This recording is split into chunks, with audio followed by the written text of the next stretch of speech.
Commander Krell stood at the viewport of the Xenthari exploration vessel Stellar Seeker *. The stars stretched out before him, countless worlds waiting to be cataloged and perhaps one day colonized. The Xenthari had ruled the known galaxy for over 2,000 years, and Krell was proud to serve as one of their finest explorers. "Commander, we've detected unusual signals from Sector 87C," said Officer Mila, her large eyes blinking rapidly with excitement. "They appear to be artificial in origin." Krell's thin lips formed a smile. Artificial signals meant intelligent life, and discovering a new species always brought prestige. The Xenthari Confederation valued knowledge above all else. "Set course for the source," he ordered. "Alert Science Officer Zira. I want a full analysis prepared." The ship changed direction, its engines humming softly. The Xenthari were masters of efficient technology. Their slender bodies and enlarged craniums housed remarkable brains, making up for their physical weakness with intellectual might. Science Officer Zira arrived on the bridge soon after. Like all Xenthari, she had pale blue skin and moved with careful grace, her four-fingered hands always in motion. "What have we found, Commander?" she asked. "Possibly a new civilization," Krell replied. "In the uncharted regions." Zira's eyes widened. "Fascinating. I hope they're more reasonable than the Zithrak." The Zithrak were one of the few species that challenged Xenthari dominance. They had evolved on a Class 6 world, giving them physical advantages over the Xenthari, who came from a peaceful Class 3 planet. But the Xenthari had superior technology and numbers. 3 days later, the Stellar Seeker entered the unknown solar system. It contained 8 planets orbiting a yellow star. The third planet was the source of the signals. "Scan complete, Commander," reported Zira, her voice suddenly tight with disbelief. "This can't be right." Krell moved to her station. "What's wrong?" "The planet. It's a Class 9 death world." The bridge fell silent. In the Confederation's classification system, planets were rated from 1 to 10 based on habitability. Class 1 worlds were paradise planets with perfect conditions for life. Class 10 worlds were nightmares where nothing could survive. The Xenthari had established outposts on several Class 7 worlds, a remarkable achievement. But Class 9. Such planets had crushing gravity, toxic atmospheres, extreme temperatures, and deadly wildlife. No intelligent species had ever evolved beyond Class 7. "Check again," Krell ordered. Zira ran the scan twice more. "Confirmed. Gravity 1.3 times our standard. Oxygen-nitrogen atmosphere with dangerous levels of oxygen. Temperature variations from freezing to scorching. And the biodiversity scan shows over 8 million species, many of them predators. Yet we detect artificial signals," Krell mused. "Communications, energy production, artificial structures." "It's impossible," said Admiral Voss, who had joined them on the bridge. His ceremonial uniform marked him as the highest-ranking officer aboard. No sentient life could evolve in such conditions. Krell studied the blue-green planet on the view screen. "The evidence suggests otherwise, Admiral. Perhaps they're visitors," suggested Zira. "Another spacefaring race that established an outpost." "The technology signatures appear primitive," Krell pointed out. "No evidence of faster-than-light travel or energy shields. These beings evolved there." Admiral Voss frowned. His wrinkled face showed concern. "If they evolved on a Class 9 world, they must be incredibly dangerous. We should report back to Central Command before making contact." Krell straightened his back. "With respect, Admiral, this is the discovery of a lifetime. A species that conquered a death world on their own. The scientific value is immeasurable." After a long moment, Voss nodded. "Very well, Commander. You may lead a scientific expedition, but proceed with extreme caution. If these beings survived such a harsh world, they may be more dangerous than the Zithrak." Krell could barely contain his excitement as he issued orders to his team. A Class 9 civilization. His name would be recorded in the great archives of the Confederation. Little did he know that the inhabitants of this death world would soon change the galaxy forever. The first signs of the alien ships appeared on NASA's deep space monitoring systems as unusual blips. At first, technicians thought they were equipment errors, but after 3 days, there was no doubt. Something was approaching Earth. Lieutenant Commander Alice Howard received the urgent call at 3 a.m. As head of NASA's newly formed First Contact Division, she had trained for this moment for years, though few believed it would ever happen. "What do we know?" she asked, striding into the control room at Houston Space Center. Her dark hair was pulled back in a neat bun, and despite the early hour, her uniform was crisp. "3 vessels, Ma'am," replied Dr. Ryan Clark, the lead xenobiologist. His excitement was visible in his wide eyes and restless movements. "They're decelerating as they approach Mars' orbit. Definitely controlled, definitely not natural objects." Alice nodded. "Alert the President and the Joint Chiefs. This is not a drill." Within hours, the world's governments were informed. Military forces went on high alert, but Alice's team pushed for a peaceful approach. If these beings could travel between stars, they could easily destroy Earth if they wanted to. The alien vessels entered Earth orbit 2 days later. They made no aggressive moves. Instead, they transmitted a simple mathematical sequence, prime numbers, followed by basic equations. The universal language. "They're establishing communication basics," Alice explained to Captain Frank Martinez, the military officer assigned to her team. His hand never strayed far from his sidearm. "Or they're assessing our intelligence before they strike," Martinez replied. Alice ignored his pessimism. Her team worked day and night to develop more complex responses and eventually a rudimentary translation matrix. The aliens requested a meeting on neutral ground, the International Space Station. After much debate, world leaders agreed. Alice led the greeting party. The space shuttle docked with the ISS, where they would meet the alien representatives. Her heart pounded as the airlock opened. The aliens that floated through were nothing like she expected. They were tall, nearly 7 feet, but incredibly thin, with spindly limbs that looked too fragile to support even their slight weight. Their skin was pale blue, and their heads were large with enormous, multi-lidded eyes. They wore what appeared to be mechanical exoskeletons over their lower bodies. "We are Xentheri," said the first alien through a translation device. "I am Commander Krell. We come in peace and curiosity." "Welcome to Earth," Alice replied. "I am Lieutenant Commander Alice Howard of the United States of America, representing humanity." The aliens seemed to struggle in the station, even in the microgravity environment. Their breathing was labored, and they moved with extreme caution. During the 4-hour meeting, Alice learned that the Xentheri were part of a vast confederation of species. They had explored thousands of worlds, but had never encountered beings from a planet like Earth. "Your world is what we classify as a Class 9 death world," Krell explained. "The gravity should crush your bones. The oxygen levels should be toxic. The temperature variations should prevent complex life. The number of predator species should make civilization impossible." Alice smiled. Yet here we are. Science Officer Zira was constantly taking readings with her devices. "Your muscle density is remarkable," she noted, "and your respiratory system. Fascinating adaptations." When Alice casually lifted a 20-pound equipment case to move it out of the way, the aliens visibly recoiled. To them, it was a display of incredible strength. As the meeting concluded, Commander Krell made an offer. "We invite a human delegation to visit our homeworld, Xerath. Our confederation would welcome contact with your species." After the aliens returned to their ship, Captain Martinez finally relaxed slightly. "Well, they didn't eat us." "No," Alice said. "But did you see how they looked at us? Not with contempt or even fear exactly. It was almost like awe." In their ship orbiting above, Commander Krell was reporting to Admiral Voss.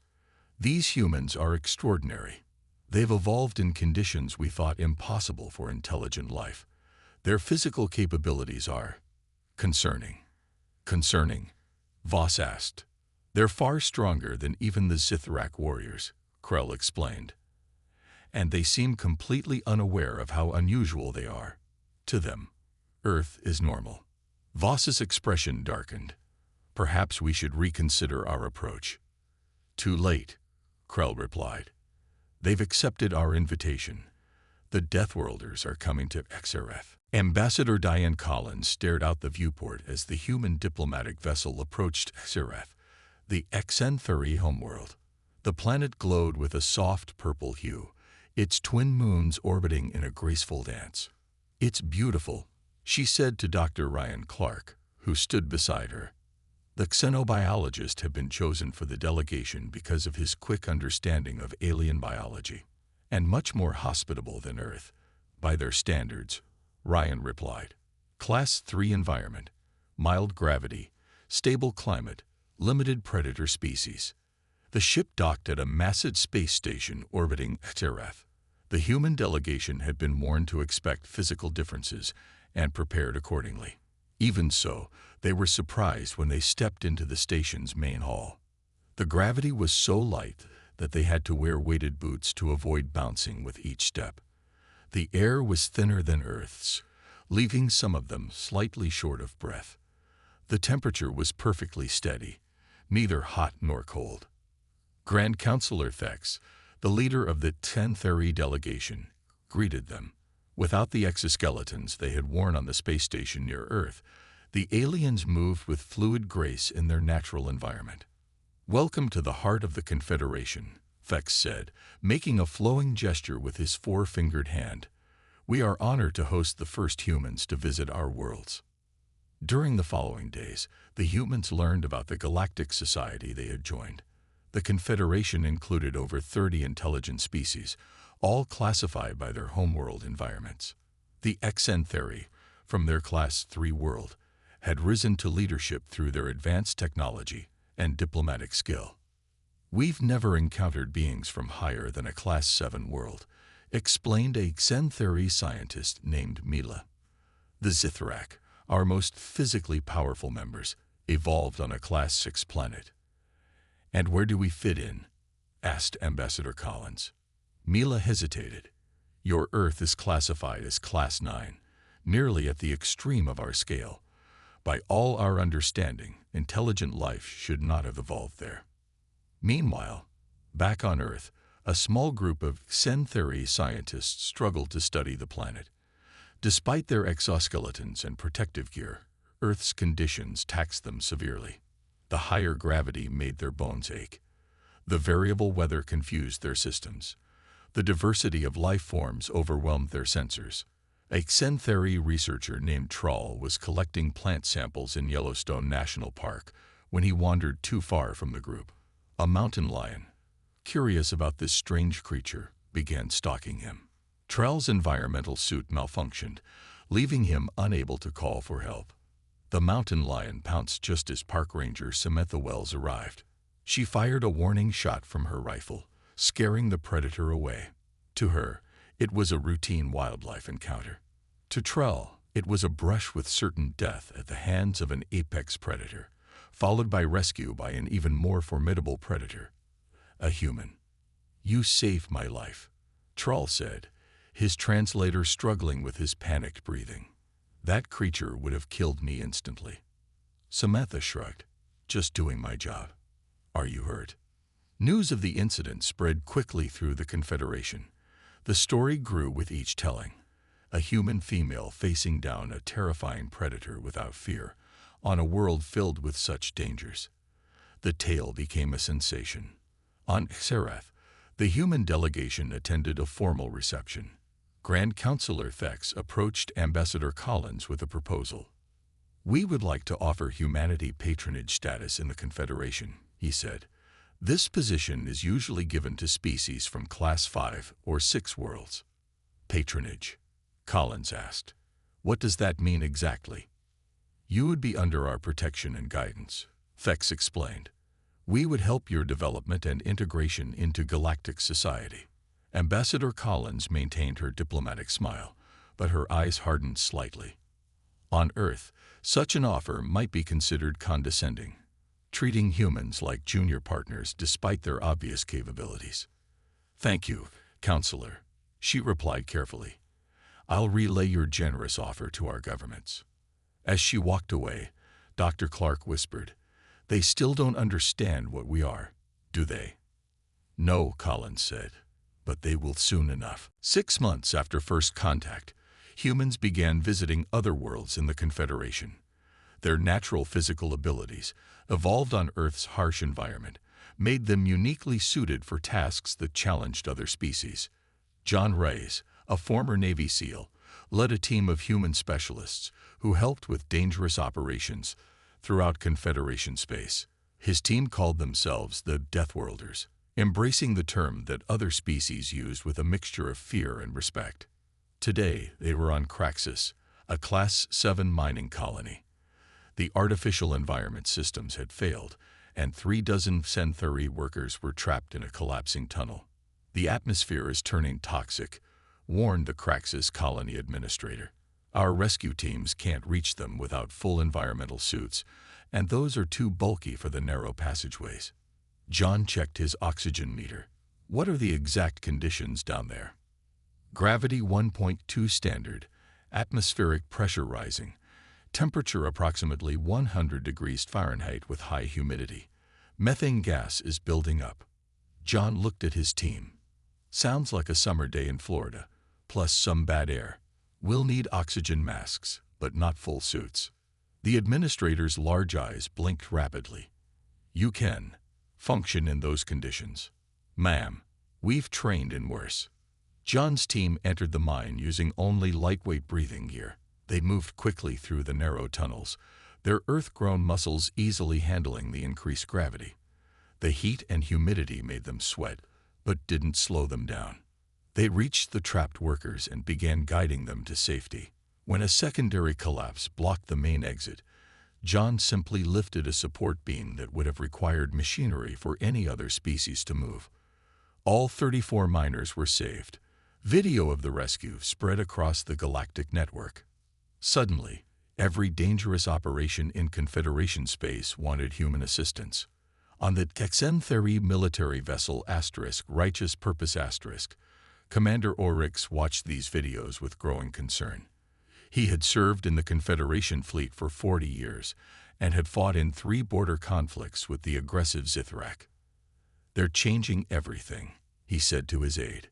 "These humans, look at them, moving in environments that would kill us, lifting weights that would crush the strongest Zithrak."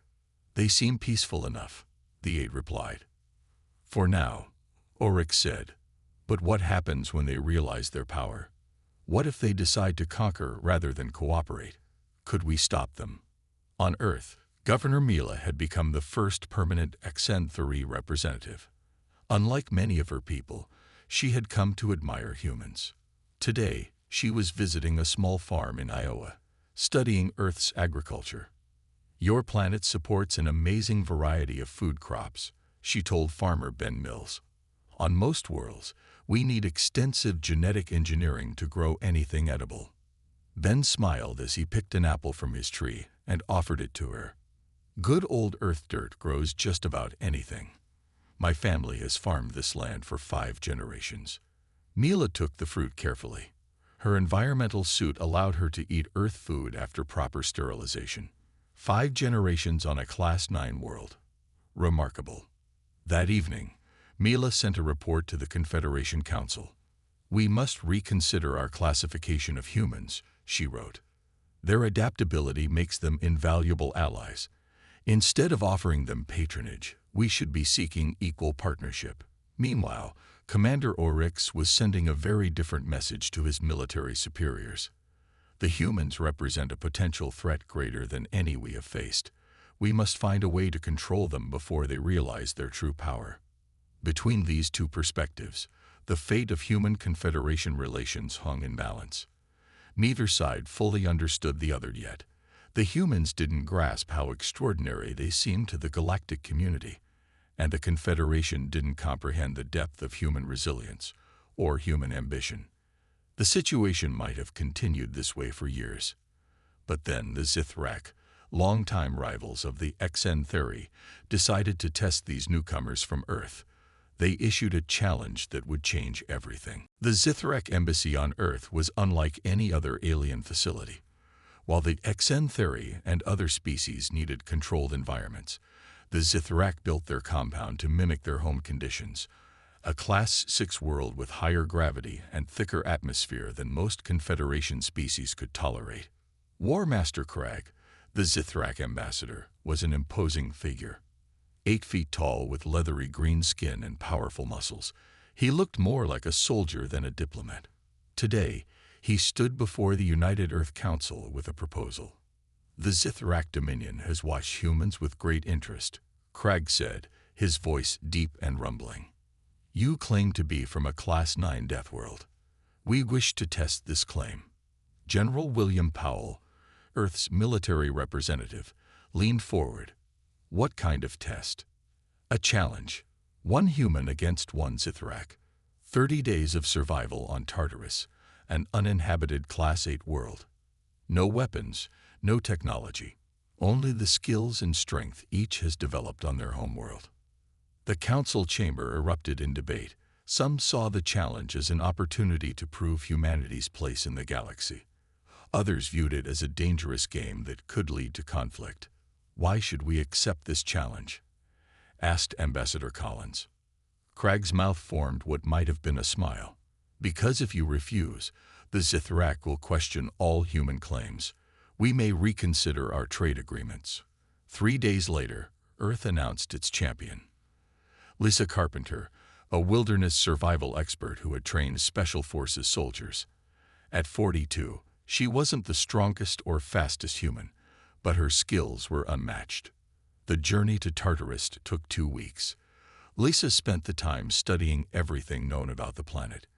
Gravity 1.4 times Earth normal.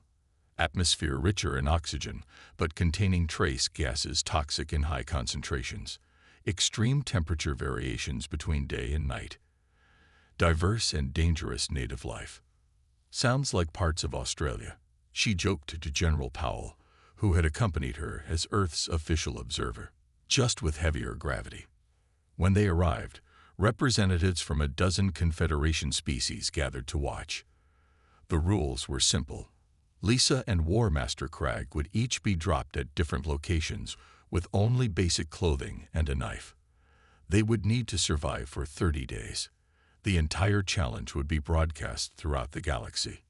Lisa's drop point was in a rocky valley near a small stream.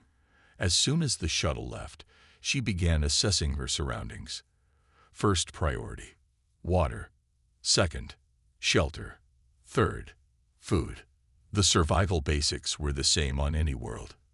She found a protected spot between 2 large boulders and built a simple lean-to using branches from nearby vegetation. The higher gravity made every movement more tiring, but her earthborn muscles adjusted quickly. By nightfall, she had a secure shelter, a small fire, and had identified several edible plants that matched descriptions in her briefing materials. The temperature dropped rapidly, but her shelter retained enough heat to keep her comfortable. Meanwhile, War Master Crag was struggling more than he had expected. Though physically powerful, he was a warrior, not a survivalist. The unfamiliar flora and fauna confused him. He had found water but no shelter, and as night fell, the cold began to sap his strength. 3 days into the challenge, a violent storm swept across the region. Lisa had anticipated this from weather patterns and reinforced her shelter. She remained dry and relatively comfortable. Crag was not so fortunate. The storm caught him in the open, and a flash flood washed him downstream. He suffered a deep gash in his leg from sharp rocks. Though Zithrak were tough, infection was a risk on any world. Watching from orbit, even Commander Oryx was impressed by the human's performance. She makes it look simple, he said to Admiral Voss, as if surviving on a Class 8 world is nothing unusual. For her, it isn't, Voss replied. That's what we're only beginning to understand about these humans. What terrifies us is merely challenging to them. What challenges them? I'm not sure I want to know. On the seventh day, Lisa's tracking skills led her to discover the injured Zithrak. She faced a choice that would change galactic politics forever: leave her rival to struggle alone, or help him and demonstrate human compassion alongside human strength. Lisa Carpenter didn't hesitate. She approached the injured Zithrak warrior carefully, hands raised to show she meant no harm. "You're hurt," she said, knowing the cameras orbiting above would translate her words. "I can help." War Master Crag's yellow eyes narrowed with suspicion. "Why would you help your opponent?" "Because on Earth, we don't leave people to die in the wilderness, even our enemies." She knelt beside him. "That cut needs cleaning. It's already showing signs of infection." Using her knowledge of field medicine, Lisa cleaned the wound with boiled water and applied a poultice made from local plants with antiseptic properties.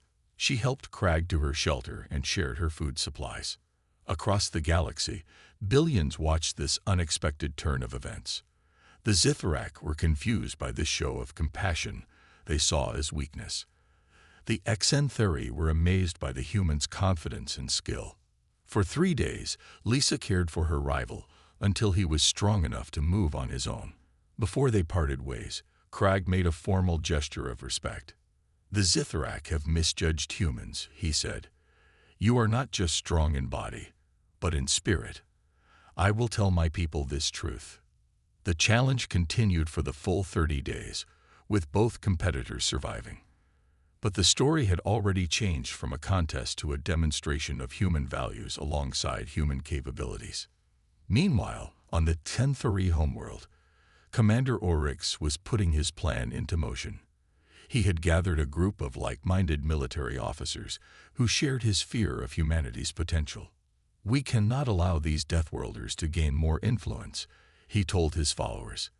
"They are too unpredictable, too powerful. The Confederation must control them before they control us." His solution was both simple and devious. Using his security clearance, Oryx accessed classified military documents and altered them to create false evidence. These forgeries suggested that Tenthari High Council planned to use humans as frontline troops in dangerous operations without their knowledge. "We'll leak these documents to Earth's representatives," Oryx explained. "The humans will believe we see them as disposable soldiers. Their trust in the Confederation will be destroyed." What Oryx didn't know was that Admiral Voss had been monitoring his communications. The Admiral had grown suspicious of Oryx's obsession with humans and had placed him under quiet surveillance. "This is treason," Voss said to his most trusted aide after reviewing the evidence. "He risks war with a species that could actually defeat us." Before Voss could arrest Oryx, alarms blared throughout Confederation headquarters. Reports flooded in from the outer systems. An unknown fleet had appeared at the edge of Confederation space. Initial scans showed ships unlike any known design, moving with frightening speed toward the mining colony on Nyx. Nyx was classified as a Class 10 world, the most extreme death world known. The Confederation maintained a small outpost there to extract rare minerals vital for advanced technology. The outpost was entirely automated because no known species could survive on the surface for more than a few hours, even with protection. The alien fleet, identified in emergency broadcasts as the Void Swarm, overwhelmed the colony's defenses in minutes. They landed forces on the surface of Nyx and began taking control of the mining operation. The Confederation Defense Fleet scrambled to respond, but Nyx's extreme conditions made conventional military operations nearly impossible. Even the hardy Zithrak couldn't function in the crushing gravity and toxic atmosphere. President Laura Bailey received the news in the White House Situation Room. "They're attacking a planet so deadly that the Confederation can't even send troops there," she asked. "Yes, Madam President," confirmed Secretary of Defense Andrew Miller. "And preliminary analysis suggests these Void Swarm creatures evolved on a world similar to Nyx." There was silence as everyone realized the implication. For the first time, the Confederation faced an enemy from a higher-class death world than any of their member species could handle. Then Admiral Voss's emergency transmission arrived from Centauri space. Earth has opened our eyes to what beings from death worlds can accomplish. Now we face creatures from the darkest world imaginable. In this dire hour, we ask, will humanity stand with us against this threat? The United Earth Defense Council chamber was filled with tension as Admiral Voss finished explaining the threat. Holographic images of the Void Swarm attack on Nyx floated above the central table. The aliens resembled giant insects with armored carapaces and multiple limbs, perfectly adapted to the harsh conditions of their homeworld. Their biology allows them to thrive in environments that would kill even your remarkable species, Voss said. But you humans come closest to matching their capabilities. Captain Eric Daniels, a veteran of Earth's Special Forces, studied the images with narrow eyes. You're asking us to fight a war for you. With you, Voss corrected. Our technology, your adaptability. Without either, we will fail. President Bailey looked around the table at her advisors. The arrival of Commander Oryx's leaked documents had created suspicion, but the Void Swarm threat seemed genuine. Earth needed allies in this dangerous galaxy as much as the Confederation needed Earth. What exactly are you proposing? She asked. A joint task force, Voss replied. Human soldiers equipped with our most advanced technology, supported by Confederation ships. We need to push the Void Swarm off Nyx before they establish a permanent base. 3 days later, Operation Deathworld began. 2,000 human volunteers, mostly military veterans with extreme environment training, prepared for deployment. Dr. Patricia Johnson, Earth's leading environmental physiologist, worked with Centauri scientists to develop specialized combat suits that would enhance human abilities while providing protection from Nyx's most deadly elements. The gravity is 1.8 times Earth normal, Dr. Johnson explained to the troops. The atmosphere contains sulfur compounds that will damage your lungs without filtration. Daytime temperatures reach 130 degrees Fahrenheit, while nights drop well below freezing. Captain Daniels nodded. Sounds like a typical Tuesday in Special Ops training, just with better scenery. The humor hid real concerns. Nyx was beyond anything humans had experienced, but still more survivable for them than for any Confederation species. Commander Krell, now a strong advocate for human Centauri cooperation, had joined the mission as a strategic advisor. The Void Swarm has destroyed 3 of our automated defense systems, he reported. They appear to be building structures around the main mining complex. The first human boots hit Nyx's surface 5 days after the invasion began. Despite their specialized suits, the conditions were brutal. The crushing gravity made every movement exhausting. The acrid air burned in their lungs even through filters. The landscape was a nightmare of jagged rocks and glowing rivers of molten minerals. Yet they survived. Not just survived, they adapted. Captain Daniels led the first reconnaissance team. They fortified the main mine entrance, he reported back to the command ship. But we found a secondary access point through the ventilation system. Impossible, said a Centauri officer. Those vents expel gases that would melt our environmental suits in seconds. Daniels smiled grimly. Our suits can handle 10-second exposures. We'll move fast. The first engagement with the Void Swarm shocked even the humans. The creatures moved with terrifying speed despite the gravity, their claws capable of slicing through standard armor. 3 soldiers died in the initial clash, but the team held their position and collected vital intelligence about the enemy's capabilities. Back on the command ship, Commander Krell watched the humans with growing admiration. They're turning Nyx itself into a weapon, he told Admiral Voss, using the environment against the swarm in ways we would never imagine. The human forces established a forward base in a cave system, creating a foothold no Confederation species could have maintained. They began guerrilla operations, striking swarm positions and retreating before the numerically superior enemy could respond. Dr. Johnson continued to refine their equipment based on field reports, increasing suit duration and protection. The tide slowly began to turn. After 2 weeks of fighting, human scouts made a critical discovery. The Void Swarm operated from a central hive structure deep within the mining complex. All their activities seemed directed from this command center. If we take out the hive, we might disorient the entire swarm, Captain Daniels told the War Council. But getting there won't be easy. Admiral Voss studied the intelligence. It's a suicide mission. Maybe for your people, Daniels replied. But we're Deathworlders. This is what we do. Captain Daniels assembled a strike team of 50 volunteers for the final assault on the Void Swarm hive. Among them was Sergeant Nicole Rodriguez, a combat engineer with exceptional survival skills. The team carried experimental weapons designed by human and XN-30 scientists specifically to target swarm weaknesses. The plan is simple, Daniels told them. We enter through the ventilation shafts, fight our way to the central chamber, and plant the disruptor device. Once activated, it should scramble the swarm's hive mind. Commander Krell had insisted on joining the mission despite the risks to his more fragile physiology. I must see this through, he told Daniels. Our peoples are fighting together now. The assault began at dawn. The team moved silently through the toxic landscape of Nyx, using the planet's harsh conditions as cover. Swarm sentries were blind to their approach through gas vents that would kill most species. The first real resistance came at the mine entrance. Dozens of swarm warriors attacked with alarming coordination. The battle was fierce, with humans using their specialized weapons to great effect.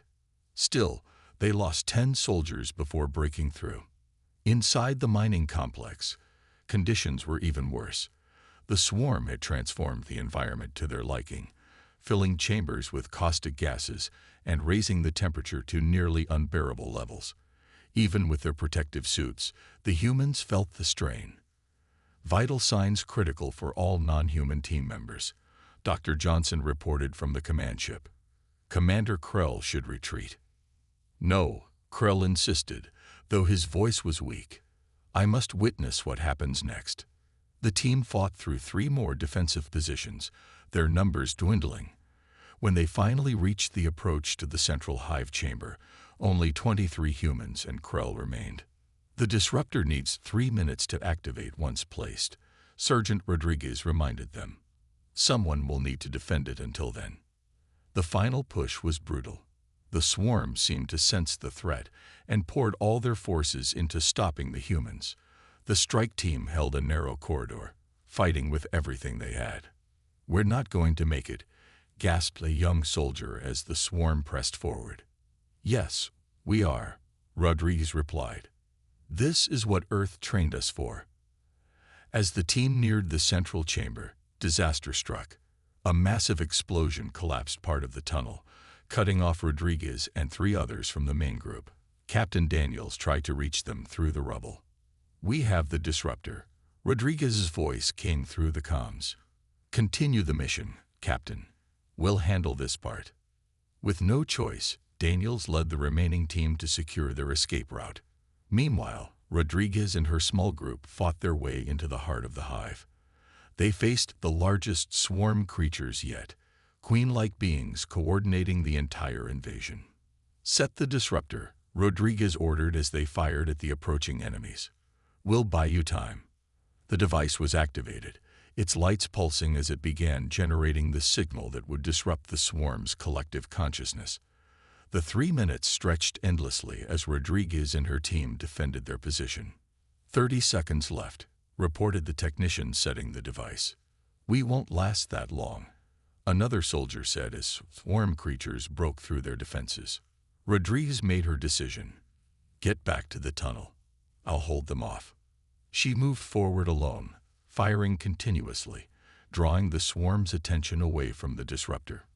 When her weapon overheated, she fought with her combat knife, using every ounce of her earthborn strength. The disruptor activated just as the swarm overwhelmed her. A pulse of energy spread throughout the complex. The effect was immediate. The swarm creatures stopped, their movements becoming erratic and uncoordinated. Without their hive mind, they were just individual creatures, dangerous but no longer an organized force. The Void Swarm invasion collapsed within hours. Without central direction, they were easy targets for Confederation cleanup forces. Nyx was secured, though at a heavy cost. 1 month later, representatives from every Confederation species gathered on Earth for a historic ceremony. The old hierarchy based on homeworld classification was officially disbanded. In its place, a new council formed with representatives chosen for their abilities and contributions, not their biology. Commander Krell, now the first Sentry ambassador to Earth, stood before the assembly. Sergeant Nicol Rodriguez and all who fought on Nyx showed us that true strength comes in many forms. The Confederation has been reborn today, stronger through diversity rather than hierarchy. The memorial to the fallen featured a simple statue, a human hand and a Xenthari hand clasped together, with words in multiple languages beneath. From different worlds we come, together we stand, united we thrive. As the ceremony ended, a new ship rose from Earth's surface, the exploration vessel Rodriguez, the first of its kind designed to carry multiple species into unknown space. Its mission: to discover new worlds and new civilizations, with humanity no longer seen as strange deathworlders, but as valued leaders in a more equal galaxy. Commander Oryx, stripped of rank and confined for his crimes, watched the launch from his cell. Even he had to admit the truth. The Deathworlders had changed everything, but perhaps for the better.